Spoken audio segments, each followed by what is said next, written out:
Hello and welcome to the Old Hempship Podcast. This is episode 4. I'm your host CG and thank you for listening. In this episode, we have a special treat for you.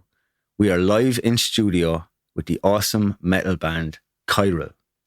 And seeing as this is a cannabis podcast, I have to ask you guys first, have you any memorable experiences with your first interaction with cannabis? Oh yeah, who's going first with that one? I do actually. So I'll start it. The first time I smoked hash, I got it right, and I used to smoke it. It took me fucking ages. Like I'd smoke it and smoke it and smoke it, and I would never get anything off it. Right. So everybody else used to smoke it, like used to get like whacked out of a stone. And every time I smoked it, I never got it. Like never worked for me. Sometimes it just brings you so far. It's kind of maybe a well-being where some weeds can really be psychoactive and it can be closer to like a psilocybin experience. It took ages. It took ages for it to do anything, and I don't know why I kept.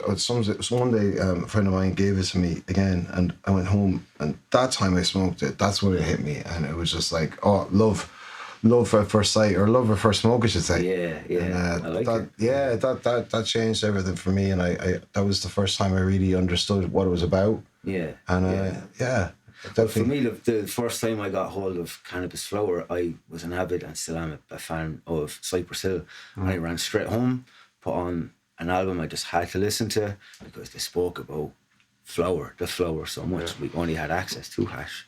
And it was a ritual experience, like. And, it's fair to say that cannabis and music has a long relationship going back quite a long time. Hand for sure.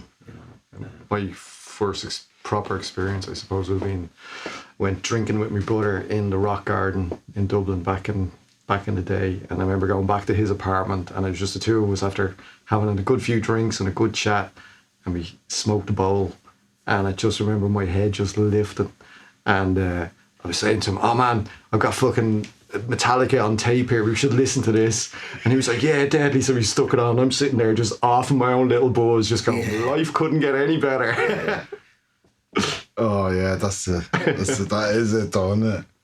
But yeah, it definitely does change like the perception of music and the world around you. Like it creates slackers in some ways, but it can create it can be the backdrive of amazing artwork, strong visuals and really unique expressions that you're only going to get from people that are willing to go that far, Years ago it was the shamans. They were the only people that used substances psychoactively. They'd come back with that knowledge and tell the working class of sorts of the village what they learned and to live a certain way, to maybe look at things different, respect the jaguar, whatever it was. But now, in this concrete jungle, things have changed, so much that it's hard to decipher, which way is up. Well, for me anyway, probably leaning more towards the edibles nowadays than anything, and a lot of this stuff that we're doing, is very inspired by just moments of just thought and thinking, just probably diving into just how far can how far can we go with it, or how can we push this into a place where no one's really kind of experimented on, and that's kind of where it's at for me. I just think that brings a lot of creativity. It's the creativity for me. Right. Yeah, because there is a release in that, in being any kind of band and being able to live perform. There's a buzz there, no matter what genre. It just transcends. Yeah, well, not depending on that, but it definitely helps with writing for sure. Definitely, for writing and coming up with ideas. It's brilliant for that. I don't know. Do you have any encounters or funny stories for your? We had edibles. Your first time. We got edibles in California. Jesus, when was that? 2018. Right. And we ended up. It was weird actually, because this was my first proper time. It's like a supermarket. The shops over there, they're like Apple shops. You walk in and it's like you're going to buy an iPhone. It just has fucking that and everything. Straight dispensary. Not in Dodge. We bought some cookies and went back to the hotel and ate them, and then ended up just sitting there laughing at pictures on our phone. There's a picture. Did you ever see that? It's like what your upstairs neighbour looks like, and it's a fellow with 2 chainsaws strapped to his hands and then concrete blocks on his feet, we're just sitting there pissed as hell. Funniest thing ever. And then I can't remember. I ended up we were shouting upstairs. I ended up trying to apologise to the people upstairs that I was sorry that they sounded like I was on the phone or something because I thought I was talking too loud, but I wasn't talking too loud at all. Like that. But yeah, most of the time it was just spent laughing at pictures on your phone. Like, Yeah. Did you go on an adventure on LA? No, we didn't. You know, you hit away. Yeah, did you? Like, That would have been an experience. oh yeah, trippy, Yeah. crazy. we were staying inside. We were like, we ended up.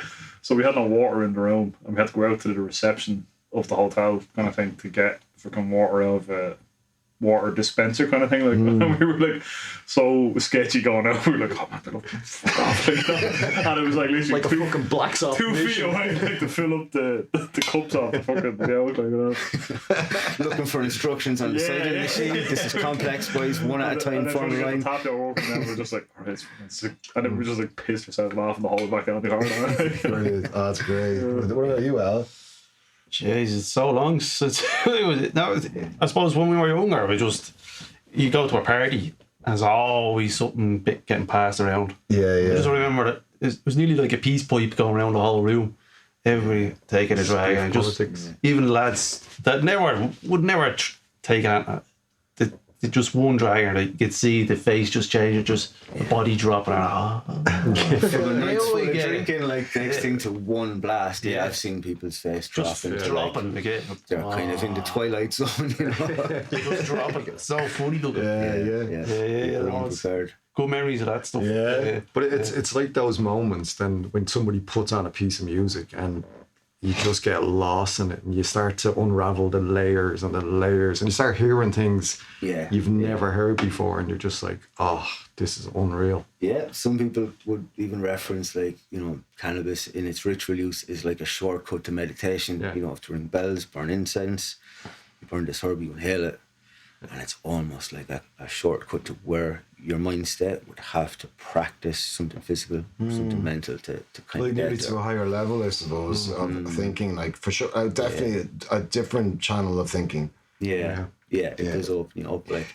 you can hear, I've often heard backing vocals or layers of vocals that you just need to take time to actually pin that out. And I've always been able to do it a little bit more when I've had a few smokes. Yeah, I Too love busy in the modern day life. That Yeah, but yeah. if you take that time to truly, it's like, hey man, you need to listen to the music, man. This kind of cliche, but so in some cases you do to hear the nuances. You know, I had that with I don't know, it's just like because I listened to Björk for a while, like listened to all of her stuff, and like when you really listen to her stuff, like it's very simplistic musically, like well, it is and it isn't, but there's very little there.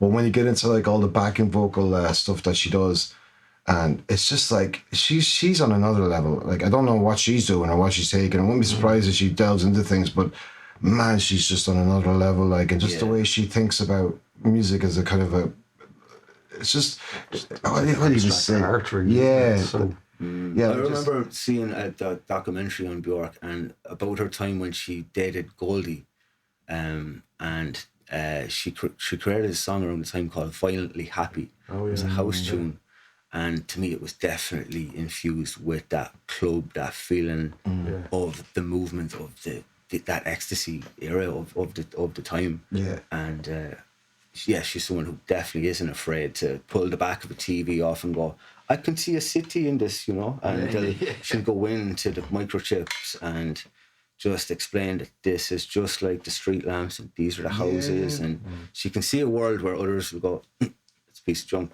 Not surprised, to be honest, when you say that, like, because I mean, she's just on another level. Like the music that she creates, like, I think I showed it to you about the backing vocal. Remember I showed you that we were time, talking about that, and it's just like, it's just another level, like another level. And any listeners out there, get stoned, listen to Björk with headphones, change your life. So let's talk a little bit more about the band itself, and I'm intrigued to know a little bit more about the name KIRAL. times the KIRAL. KIRAL. You did it. KIRAL. KIRAL. You take that. Shit. Okay. Just start it again. KIRAL. KIRAL, motherfucker. Okay. How many have you smoked? I may have had a couple of drinks. I'm not 100 on my game, man, but I've been doing this for about 8 months solid after work, so it's just kind of me normal. Anyway, Chiral. Yeah. Am I going or me? We're going. So, it was me actually, and I was stoned, just for the record. Right on. Right. I was stoned. I was watching Breaking Bad, and I was watching the scene where started watching it again. So Walter White's in the classroom and he's explaining chirality to the class.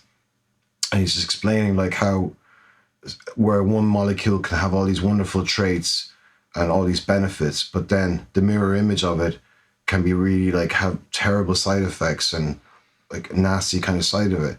So I was like, wow, that's cool. And it was just, even like, though it's a mirror image, it can never be superimposed on itself. Yeah. So it's like the yin and the yang. Yeah. Profound. And you know, when you watch that TV series more often, you'll see like Walter White, and then you'll see him looking in the mirror, and you'll see the hat go on, and that's Heisenberg. So what it is like Jekyll and Hyde, and it's like the left to the right, and it's like good versus evil, and it's just such a deep topic. But I think when we first when we talked about that and we kind of came up with the name, we had like a couple of songs, but then we really dived into the whole concept of what that word means and how we could apply that formula to us musically. And that's kind of how it's set up. Like, so all of our writing is actually based upon this whole concept of chirality. And even our videos actually have that too. Yeah. Kind of like a yin and a yang too, like the polarity of basically and like everything. It even goes like with the graphics. So you have like a lot of the graphics are like half a skull and half a gas mask. So it's always got one half of something and a half of another. Yeah. And I think when we were kind of writing the early stuff, the way Gary was presenting the music to me, and then I was going off and thinking about lyrics or how to add my part to it, I was coming at such a different angle to what he would have written, but we were still meeting in that place. So it'd be like, I'd have a harsher style vocal. I wouldn't consider myself a singer in any way, shape or form, but I'd bring a tone or a harshness to it, but I also adding these whispers and stuff in to kind of create an atmosphere and a texture. Yeah. So that's what we're constantly trying to achieve, is this texture, like a painting. You're constantly building on it and making this piece of art. Yeah, and that's really evident in Kubrick's Odyssey. It's so progressive, and the vocals come in at the end, which is different, you know. Yeah, it is different, but it's worth it. There's like it's like a crescendo. Yeah, it's like a good payoff. It meets something, and it really takes. Yeah, you don't expect it. So twisting the tail. There's an unpredictability there for sure. Check that video out. Check that video out. Yeah, it's worth waiting for us. It's true. Yeah, it's worth watching. Stanley Kubrick produced the first 5 minutes. By the way, anyone listening? We rang him up and asked him. Got the Ouija board out. It came to me in a dream, and we asked about the moon landing. He cut the call. He wasn't willing to answer that. He said, "Listen, there's your video. Fuck off." Yeah. 3 lads and 4 lads running around the jocks in a lane there. Yeah. Go check out the video because it's worth it. Stay in for the whole 7 minutes. Yeah, it's worth it. Can I ask you for a minute about, we'll say, like, what would be your influences, I suppose, before you come on and you perform, and like, what's it? There's always a little bit of inspiration behind. I'll let the lads go on this one. Chris, you can start with that one. What you make? Throw out a few of your influences there. Your main ones. Your top 3. Top 3. Mine is Nails definitely up there, and then you've like so Rob Zombie, because it's a musical performance, but it's also like it's entertaining to watch. Yeah. And see kind of thing. It's as much of a visual performance as it is. Yeah, he's made a horror movie or more than one. Yeah, he's done horrors, but him to even just look at, like, you could go see a Rob Zombie concert with your ears closed and still be entertained. I heard someone tell me about a custom microphone he had built, and it looked like something off the set of Aliens. It was like this badass that piece of steel. That was Jonathan Davis, Corn. Zombie has the same. Does he have the one same? of these fucking maybe it's not an alien. Is it a spider? Or maybe it's a spider. Deadly. And then there's any bands like that. Avatar as well. They're one of my favourites. Like, they're Swedish from Gothenburg. There's one I have. And it's again, cool. And it's like they're still new-ish, but like they're one of my favourite bands to ever go see. Like, because again, it's nearly like a circus performance you're watching. Like, and the bigger that they've got, the more stuff they've started adding in. So your man has started to like, he comes out, he disappears off the stage through a trapdoor and appears at the back of the venue with a trumpet and stuff like that. You know, so and then he does balloon animals and stuff in the middle. So it's brilliant. It's absolutely amazing. Yeah, check that. I don't even know that one. Yeah, no, they're great. That's cool. But I've seen on your website that you've cited the likes of Rage Against the Machine, Therapy, to name but a few. It's fun, yeah. You see that, like, because I think maybe we were probably referencing to a few songs a little bit with that one, because I think it's a lot deeper. This band is a lot more deeper in where the influences come from. For instance, I said Björk there, like there's a huge influence from that in this. I believe it or not, like, and but I mean, if you were going to ask me if you were asking me personally what my three top bands are, yeah, Therapy, Nirvana, Metallica, just growing up with those ones for me. That's just for me. But I mean, I listen to a lot of music. The Prodigy, like my daughter asked me the other day, who's the two, if you could see two bands now, who would they be? And I've seen The Prodigy before, but it'd be The Prodigy and Nirvana for me. Like, they would just be the ultimate to go see again, if I could. Yeah.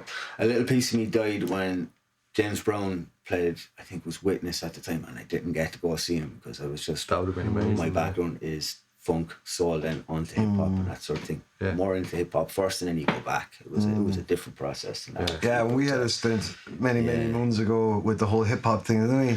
Yeah, we've dipped our toe here and there for sure. Yeah, and it's amazing because the only band I was officially in was a reggae band. It was an 8-piece. That was I a remember. passion project with no money involved. I remember, actually, yeah. I just did bleeps and scratches, basically. cool. I was a scratch DJ, so yeah. That's right. That was cool. kind of, Cypress got away Hill though from- as well. Like, I mean, Yeah, I think the first Cypress Hill album, when I heard that, I was like, oh, it's a game changer. Black Sunday. The first one, it was a... Right. It was one before that, wasn't it? Yeah, you're The right. first, I think, was just self-titled, as far as I remember. yeah, Cypress But the Hill. amount That's the one I really of funk on that album, it was unreal. But then the Black Sunday, when that came out, that had that edgier vibe to it. Yeah. And that's how it got kind of, I suppose, in the DJ 90s Muggs mixed right in there. with all the kind of rock stuff. Yeah. Like, you could be out in Fibbers or something like that, and they'd playing Metallica, and then suddenly Insane in the Membrane would come on. So it was like it transitioned between the hip hop culture and the rock and That was metal magical. culture. Yeah. Rap Superstar and Rock Superstar, there was two versions released for that reason, and really to appeal to two different audiences because they could,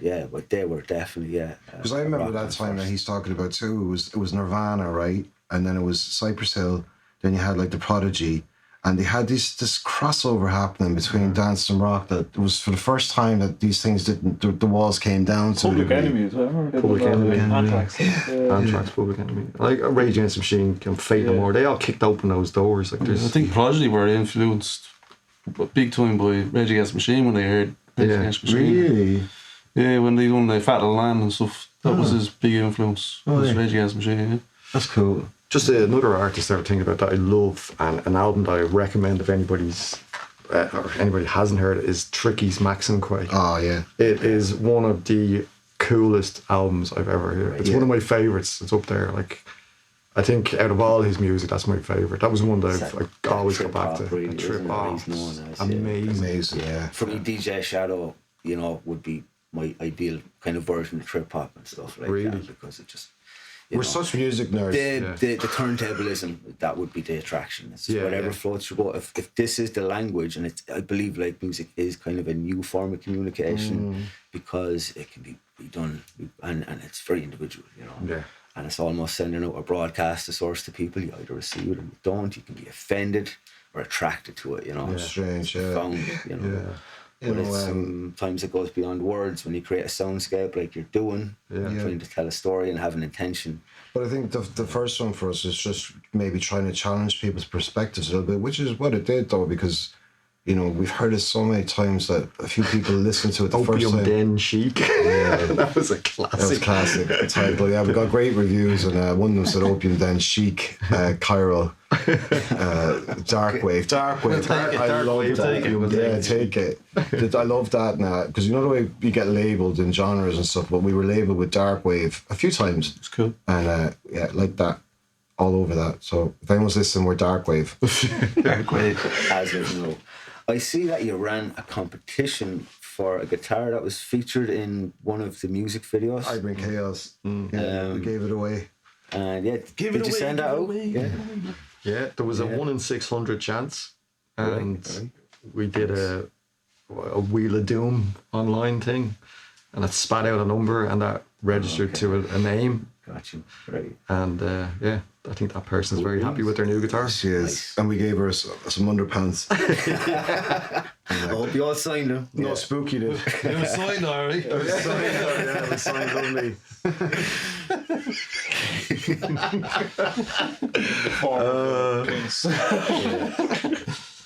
Yeah, well, some of that also was kind of answers what I was going to ask you was about, like, you know, one of the videos clearly shows the substance abuse, and like, did you have any unexpected reactions from that?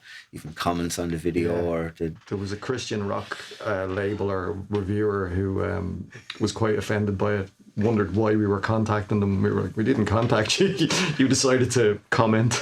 he was like compelled to say something on the matter? Yeah, he right? said like, I don't know what you want from. He said, I don't know how I could help. Can I help you, or what was it? He said, I can't remember. Was it? I showed it. I think I showed it to you. That was like, Yeah, do you remember? we I spoke sent it about to you. that Yeah. one. Just before we set this up. But I think it was something along the lines of, this is the closest thing to what heroin must feel like. That's right. That was Burning Metal Ireland. If he got very close to what it was. Nailed it on the head for sure. Because it is that though. Because it's not like there's all this euphoric kind of trippy kind of stuff and dozing off and eyes closing and but then there's this intensity when it goes too far, I suppose, like where you know where you're at the point of like an overdose. Yeah. Where it just has a different turn, where there's a darkness to it. But I think it was supposed to make you feel a bit uncomfortable. Then it was to bring you back and lift you up a bit, then bring you back down again. And, you know, that's kind of how we thought about it. Yeah. I It guess. reminds me of a movie comes to mind, it's Requiem for a Dream. Oh, great. You watch it at a level and realise hard it's movie going to to watch dump you that. at the end, you know, or along the way for some people. Exactly And that. you're left with a sense of, Uncomfortable. it was a comfortable watch, but you don't forget it. It's memorable. Yeah, you're on it. Like, yeah, that's exactly kind of the thinking behind it. Just a side note before we move on, like the way that's written, and this is the part that stumped me, is when he sent me the lyrics and I finally read them, and I must have read them a good few times before I went back and went, this is from like the chemicals point of view. Like, it's not from her point of view. It's from the chemicals point of view. So he's speaking to her, and he's like, yeah, that's it. And it's like, whoa, wow. As an entity, It's so cool. And I mean, that's kind of the whole video as well, is, you know, she's experienced an overdose, but these chemicals are the ones that are speaking to her. And it's just, I just love it. Yeah, I love it is an exposure of just a raw part of the human condition. And to me, prescription drugs may look different on screen, but can have just the same detriment as any of the heavy street drugs. Not to you know, say anything about prescription drugs that are necessary, but ones that are abused, that may have been prescribed at one a day, and then you go and you take 12 with a bottle of whiskey and you start playing roulette with your body and a dose of, you know, a plethora of stuff. It's not just heroin. It's a lot of different it's relative. Yeah. It's a piece. Listen, it's a piece of art. I know Focus on emotion, which is kind of what we're trying to do all the time. But it takes people about 4 or 5 watches or listens to really understand that song, because I've heard that a few times where the ones that kind of go watch it the first time, they're like, what the fuck? And then they go and they watch it the second time, like, what is it with this song? Like, and then the third, fourth listen, then they start to kind of realize there's a lot more to it. But and this is just, for me, I guess, my understanding of it, but if you watch it like the first time, you're probably not going to get it. And that's It's it. a grower. It's something that grows on you. If it may move you, but it might not be just an instant add to playlist. That's usually the best music, isn't it? Yeah. The music that grows in you. It doesn't.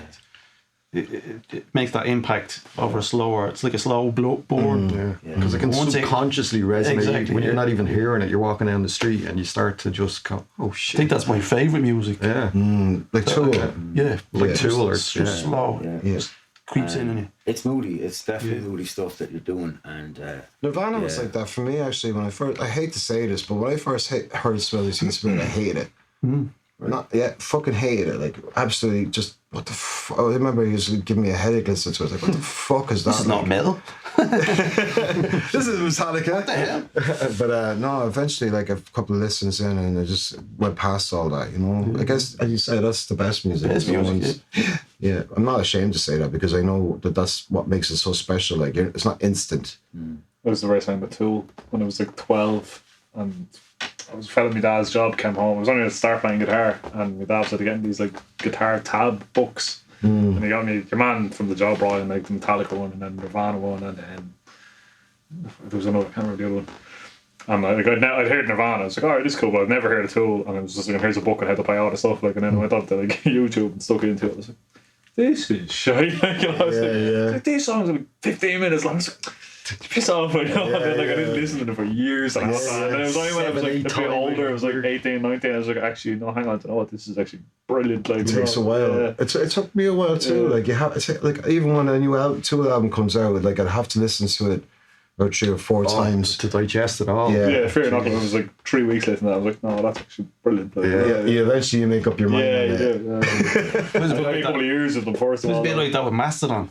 Yeah, it's same one as well. Mastodon has that kind of, I don't know if I like this, but the more you listen, you go, oh, fuck. Yeah. I think I was too young when I first heard that, because I suppose that was 2008, Crack the Sky. The open for Metallica, I was like, this is dog shit. Like, you know? And that's the thing, they struggle to do that live, like vocally or whatever. But man, that Crack the Sky was unreal. A couple of years later, I was just like, it's brilliant. Then we went to see them headline and stuff. Like, I think it was on Jules Holland. I heard him say, the Hunter was just out. And I was like, the fuck is this? And I'd seen him at Metallica as well. And it was just whatever song it was, I was just the guitars, the vocals just hit me at that moment, where I'd been listening to them on and off, and I was like, yeah, I'm not getting it, but that song I just got just straight away. I was like, oh, I get it now. It just clicks. It clicks. Like, it's cool when that happens. Someone introduced me to Tool's song Vicarious, and I ended up relating to it over a period of time. And then I was in that mood, and I was like, fuck the world, fuck this, fuck the day, no more fucks to give. Hit me a few tunes, and this one came on, and like, this is just exposing the human condition. This is the uncomfortable shit that we don't want to look at in society, and I'm fucking all the way here today. Let's go, you know. And I dived in, man. Maynard's poetry, like he writes on a different level. Yeah, he does. You know, like all the guys are doing all this magical, deep music, and then he just puts the cherry on top with these lyrics and these melodies, and you're like, fucking hell, where does that come from? You know? I think the sum of all parts in that band are essential. Because all the music happens in that band first, all the arrangements, and then what happens is he takes it and he listens to it like for like months, driving and doing whatever he's doing, making wine, and that's how he finds his melodies on top of it. And would you believe that we aspire very similar to them? Not saying we're anything like them musician wise, but we aspire to be our own thing, like they are. You can admire any artist, of course, man. But we definitely take a lot of like the formula of writing that they do for our thing as well, like where, you know, Adam plays that role where he fits in on top of something, maybe, or not all the time, but like most times the music probably happened already and the idea was there. And we just work it out. But I really like that model of Tool. I just love to be like the way that they're their own thing. No one touches Tool. Like Tool are just their own thing. They're not easily influenced, or they're not fucking able to be influenced. They're rock solid, and they do have control over their like they have full say in what they do. You can't touch, like, you can't have another band like do anything close to, like, you just straight away, like, people are going to say, oh, it's Tool, like, you know, you're a cheap version. And I think they were reluctant to even release their music on social media and that sort of thing. That just like, it's important to ask, like, where do you see the state of music in, say, 10 years? Like, let's take a decade, especially with the beginning of AI. That's used for the creation of mediocre forms of art and music. Like, it's a great topic, that now. Well, great question. The future of music. It's going to be a mix of both. Like, you're going to see AI kind of having a lot more, like, influence on how music is made, for sure. Because, like, there'll be all these, like, possibilities, like, especially like in electronic music, like you're going to have AI creating like patterns and stuff out of like hundreds and thousands of possibilities, and people are just going to select their favorite one, but they'll be in control and select what goes forward. But AI would have done the work of going through multiple cases of it. True. Get what I mean? Very true. Yeah. And look, I hope, hopefully the human element always stays there, because this is what our thing is as well. Like we're like, it's funny, we did that song Digital Whispers, and it's kind of an anti-AI song, Right. but we used AI to make the video because it was just hilarious. I used AI to get me first 50 questions for exactly. episode 1. I get it. It's a tool, but like, you know, I was even looking at it in the car that we were driving over in. You know, it will correct your steering wheels just slightly if you go over the white line.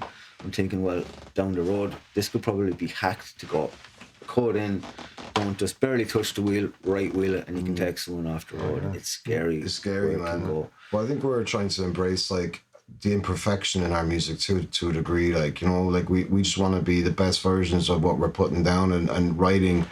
And you know, I mean, we hope to think that because you see, AI can only work on what it's given. But if you've come up with an original idea, I mean, AI doesn't know that idea because it doesn't understand it yet because it hasn't been given to it. Yeah. And I think that's where we want to stay in the cutting edge of that, because what we're trying to do is it's just no computer's going to conceive of what we're conceiving of, because it just couldn't, because we'd have to give it that. Yeah. The other thing is that these things go in cycles as well. Like, I mean, AI is the big buzzword now, and everybody's like, oh, AI does this and does that. But it may get to a point where people are sick of hearing AI music and they'll see that there's no human element to it. Yeah. So it will revert back to bands playing live or whatever. Like, okay, that's probably never going to go. But like, if you take CGI, when that came out first, there was like so many movies that were just bombarding you with CGI, and it was like, oh, this is great. And then you started to see all the shittiness about it, and it took you out of a movie. But then when filmmakers started using it in smart effects within practical effects, it's like you don't see it as much. So use it as a tool instead of using it as a full-on kind of piece to kind of create the end product, you know? Yeah. Yeah, it was used in the movie The Irishman to, like, you know, to de-age the character. And look at that, it's terrible. It's plasticky, right? Yeah. It's like an action man on screen, still right? 60 killing somebody, bait the head off. It was just a vacant Look at experience. Bates the head off them. So slow. Did he? It's like something you see on a Saturday night outside the Apple and Mushroom. It's like, what?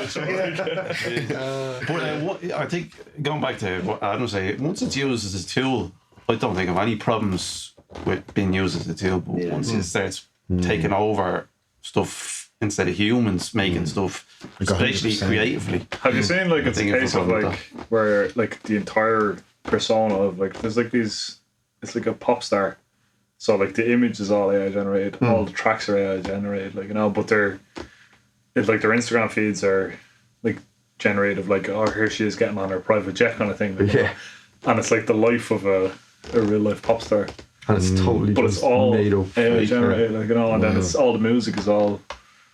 So, like, I don't know how they're going to do live performance, but people are mad into the music, and then it's as if they're following a real person. It's Interesting. not at all. Like, But then, like, they'll start doing those holographic yeah, shows. that's kind of That what technology. yeah. If, like, I think even Kiss were talking about that. Yeah, that's the Avatar thing. legacy as they all get older and give up the Yeah, they touring. put Tupac back on stage with a 3D like, holograph. yeah. They're talking about putting Kurt Cobain, but I don't think Corey likes the idea at all, which is probably good.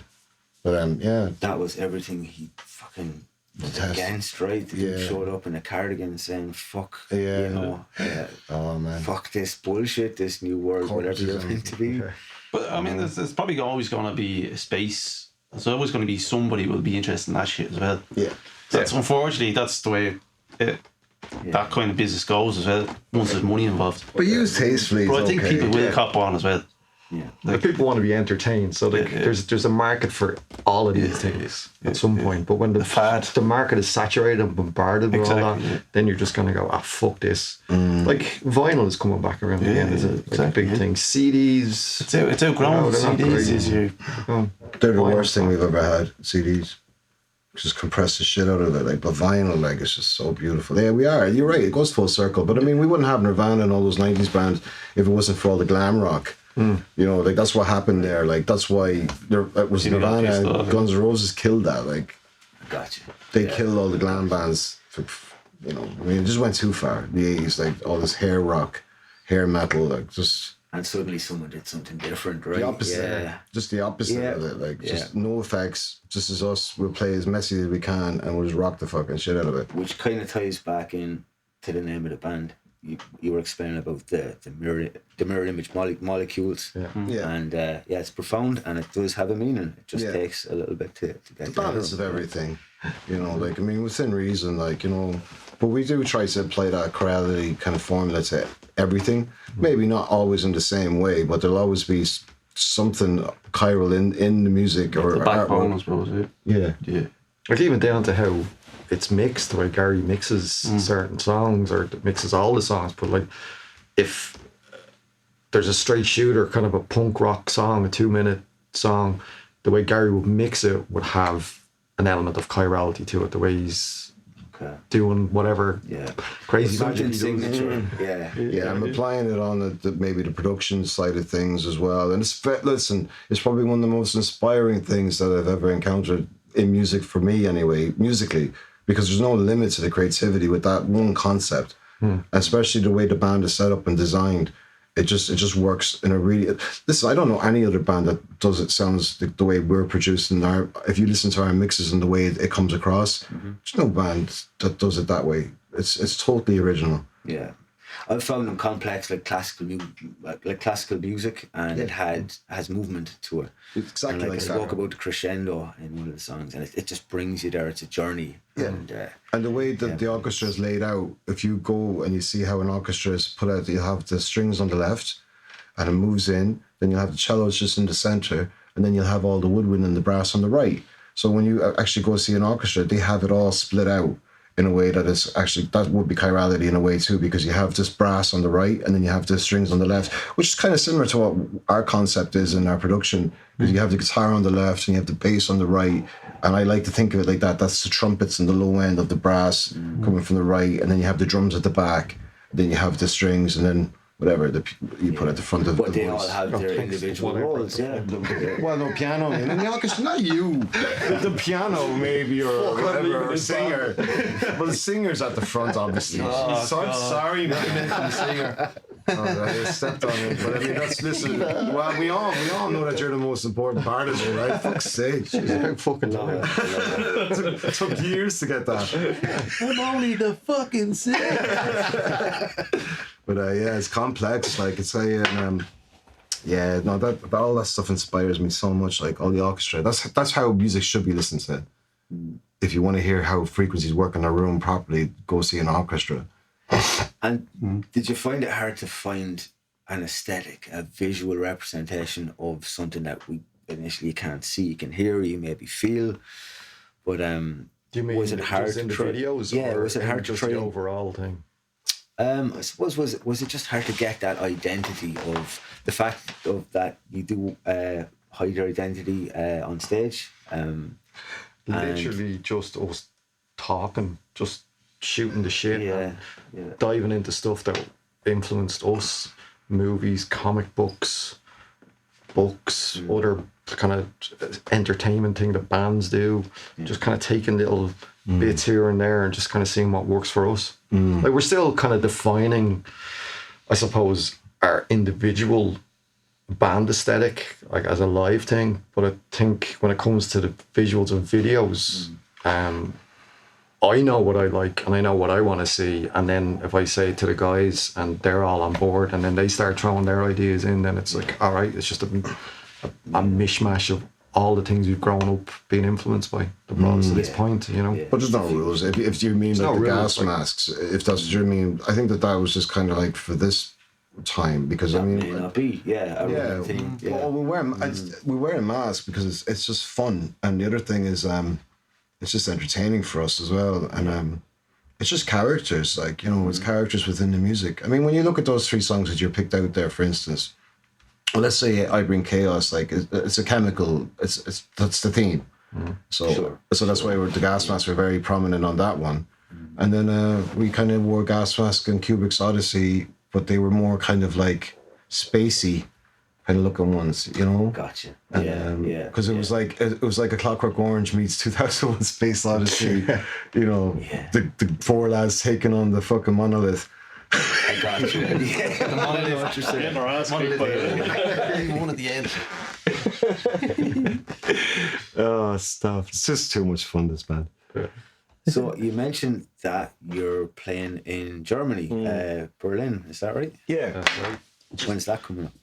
It's less than a month, isn't it? Yeah, 9th, 10th, 11th. We're supporting a really great ska band called the Hacklers. So they've invited us on tour. And there's Potsdam and Leipzig. Just two. I think there's like 2 towns just outside Berlin. Right. But there's 3 nights, and we're doing 2 of them, and it's just it's a stepping stone, I suppose, because we're kind of late in the year. Like normally, a lot of bands would have a lot of this stuff lined up like before Christmas. It keeps getting pushed back earlier and earlier every year. Germany has a massive culture for metal music. They're great at techno and other genres too, but they love their metal. Original music.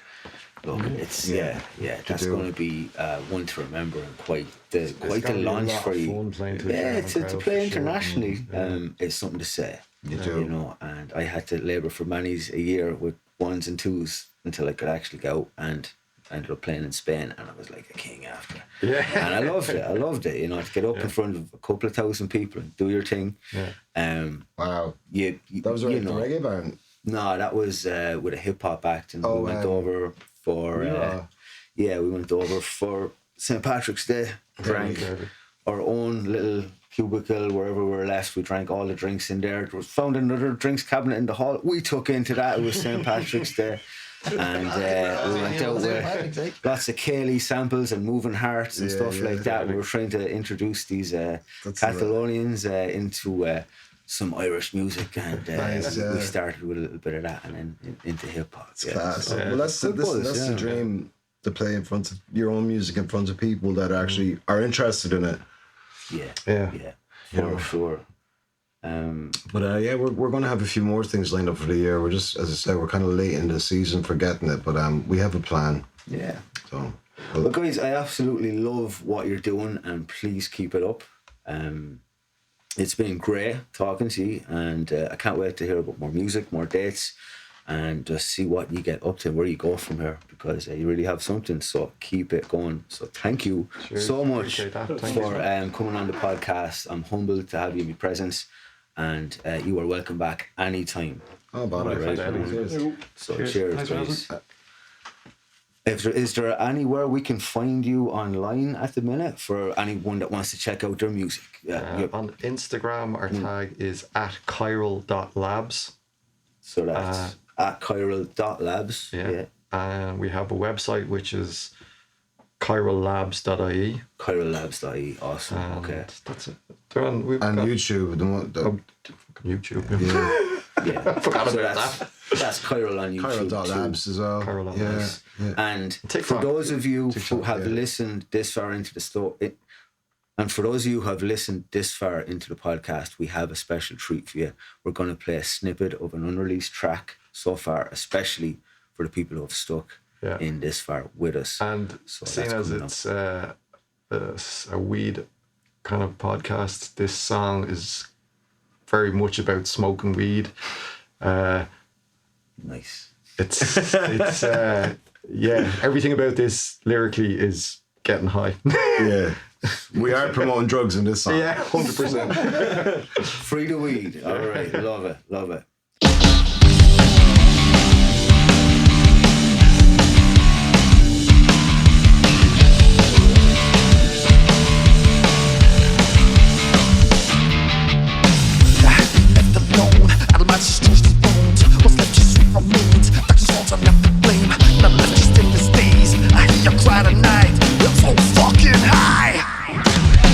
Hanging up by the phone, making voices scream alone.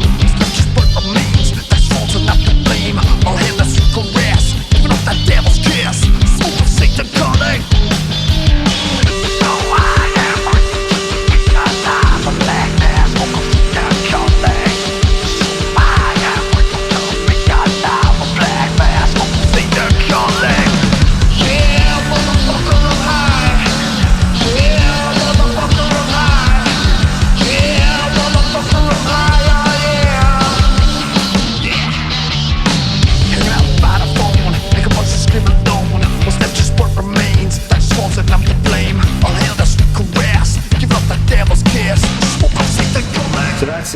listeners, we are at the end of the podcast. And I just want to thank you for listening again and give a little shout out to the Grow Shop who's been supporting the show. And that's been a big help. So until the next one, peace, love, and light it up.